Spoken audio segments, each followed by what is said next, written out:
एक बार छोटा लड़का वेद सीखने के लिए एक गुरुकुल गया।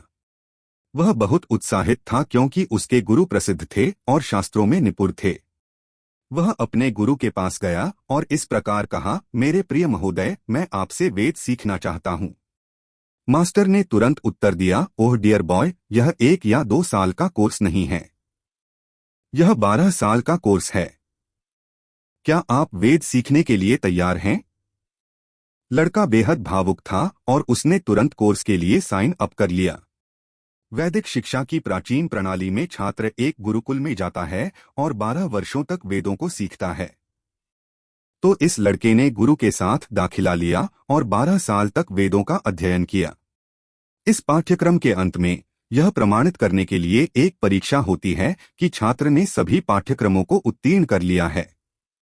जब लड़के के स्नातक होने का समय आया, इस लड़के ने ग्रेजुएशन के लिए मास्टर जी के साथ डेट फिक्स कर दी। उस दिन जब लड़का स्नातक के लिए अपने गुरु के पास गया और उपस्थित हुआ, तो उसके गुरु ने उससे कहा कि वह बहुत व्यस्त है और उसके पास उसके लिए परीक्षा आयोजित करने का समय नहीं होगा। गुरु के लिए यह एक सामान्य प्रक्रिया है कि वे अपने शिष्यों से वेदों के कुछ अंशों का पाठ करवाते हैं और उन्हें उचित रूप से वर्गीकृत किया जाता है। उसने लड़के को पीछे जाकर एक विशेष पेड़ के पास खड़े होने के लिए कहा। उन्होंने उसे वेदों अनुवाक के एक निश्चित भाग का पाठ करने के लिए कहा। पूरा होने पर पेड़ कुछ पत्ते गिरा देगा। गुरु ने लड़के से पत्तियों की संख्या गिनने को कहा क्योंकि वे पाठ के दौरान की गई गलतियों की संख्या को दर्शाते हैं। छोटे लड़के के लिए यह एक नई परीक्षा थी और वह नई परीक्षा लेने के लिए उत्सुक था। लड़का इस तथ्य से परिचित था कि अनुवाक का पाठ करने से पहले उसे भगवान गणेश का आह्वान करना था। जिस क्षण उन्होंने गणेश का आह्वान किया, पेड़ से सभी पत्ते नीचे गिर गए। घटना से यह बालक सहम गया। वह मालिक के कक्ष में गया और पूरी घटना बताई। गुरु तुरंत जानता था कि क्या हुआ था। उन्होंने उससे कहा कि इससे पहले कि कोई भगवान गणेश, भगवान कृष्ण या किसी अन्य देवता का आह्वान करे, उसे अपने गुरु का ध्यान करने की आवश्यकता है। सबसे दयालु आत्मा का ध्यान करें जिसने आपको यह ज्ञान प्रदान किया है। गुरु वास्तव में दयालु आत्मा है जो स्वयं भगवान का अवतार है। कहानी की नीति।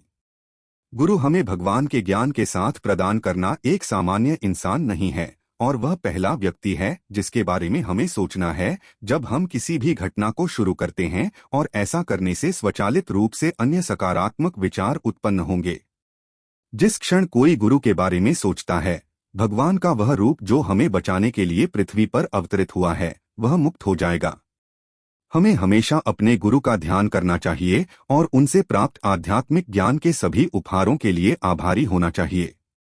दूसरी तरफ हमें उसके बारे में सार्वजनिक रूप से नहीं बोलना चाहिए और उसे दूसरों के सामने प्रकट करना चाहिए।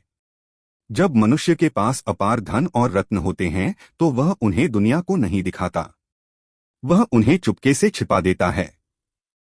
इसी तरह हमारे गुरु के साथ संबंध और हमारे आध्यात्मिक एहसासों को हमारे दिल में गहराई से रखा जाना चाहिए और दुनिया को नहीं दिखाया जाना चाहिए। प्रिय दोस्तों, कृपया इस कहानी पर टिप्पणी करें और चैनल को लाइक सब्सक्राइब करें। हरे कृष्ण कृष्ण कृष्ण हरे हरे, हरे राम राम राम हरे हरे। पुनश्च मैं सभी भक्तों से विनम्रतापूर्वक अनुरोध करता हूं कि वे कृपया इस नैतिक बटा शिक्षाप्रद कहानियों को आगे बढ़ाएं और साझा करें ताकि कृष्ण और उनके प्रिय भक्तों के बारे में सुनकर सभी को लाभ हो सके।